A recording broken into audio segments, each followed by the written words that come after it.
नमस्कार। मैं लक्ष्मीकांत मुकुल बक्सर बिहार का रहने वाला हूँ। मैं सदीनामा के लिए अपनी कुछ कविताएं प्रस्तुत कर रहा हूँ।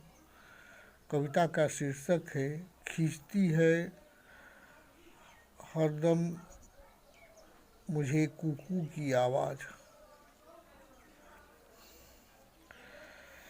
खिड़की से देखता हूँ गिलोय की लतरों, रीढ़ की गाछ पर बैठी कूक रही है कोयल। खिड़की से देखता हूँ गिलोय की लतरों, रीढ़ की गाछ पर बैठी कूक रही है कोयल। गा रही है कोई मधुर गीत अपनी बोली में, उन ध्वनियों से आ रहे हैं सप्त सुरों के राग। बांसुरी की मादक धुन, तुम्हारे मीठे बोल जैसी सधी आवाज़, बतासे जैसी घुलती हुई अंतर मन में, जीवन की रिक्तता में भरती हुई मिठास की स्वाद। उस वन प्रिया के बोलते ही प्रारंभ होता है ऋतुराज का आगमन। उस वन प्रिया के बोलते ही प्रारंभ होता है ऋतुराज का आगमन। उसके कुह कुह से बौराती हैं आम्र मंजरियाँ, उसके चहकने से मुदित होते हैं उदास बगीचे। उसके जैसी काली न सही पर सांवली रूपमती हो तुम, उसकी आवाज़ हर बार खींचती है मुझे अपनी ओर, ठीक लौकी फूलों सी धवल दंत पंक्तियों के बीच, तेरी तिरछी मुस्कान की तरह।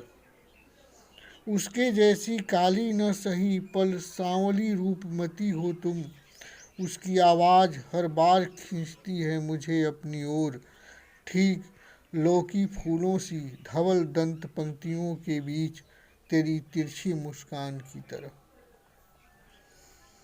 मेरी दूसरी कविता है नदी के किनारे गूलर के गज्जिन पातों वाली डाल पर, जाने क्या कूकती है कोयल। प्रेम की तीव्रता या विरह पीड़ा की बातें। नदी के कगार किनारे गूलर के गज्जिन पातों वाली डाल पर, जाने क्या कूकती है कोयल। प्रेम की तीव्रता या विरह पीड़ा की बातें, तुम भी तो जाती हो उधर सूखे कंडे बटोरने, गोबर पाथने बुढ़वा इनार के पास, क्या बतियाती हो उसके साथ। शायद वह कौवे के प्रतिघात की शिकायत करती होगी तुमसे, शायद वह कौवे के प्रतिघात की शिकायत करती होगी तुमसे। तुम भी मेरी बेवफाई के खांची भर उलाहने साझा करती होगी उसके साथ। दुख भरी अंदाज में कहती होगी कुहुकनी, अब नहीं बचे घने आमों वाले बाग। उसके कूकने को नहीं माना जाता अब, लग्न मासों के आरंभ होने का समय। उसकी मधुरम आवाज़ से अब नहीं भरती पोरदार ईख की डंठलों में अमृत सरीखी रसधार। उसकी मधुरम आवाज़ से अब नहीं भरती पोरदार ईख की डंठलों में अमृत सरीखी रसधार। उसकी दर्द को बड़ी गौर से सुनती हुई तुम, आखिर कहीं देती होगी अपनी व्यथा कथा।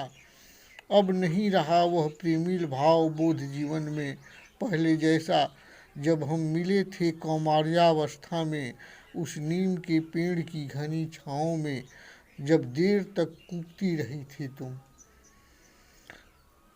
अब नहीं रहा वह प्रेमिल भाव बोध जीवन में पहले जैसा, जब हम मिले थे कौमार्यावस्था में उस नीम के पेड़ की घनी छाँव में, जब देर तक कूकती रही थी तुम। मेरी अंतिम कविता है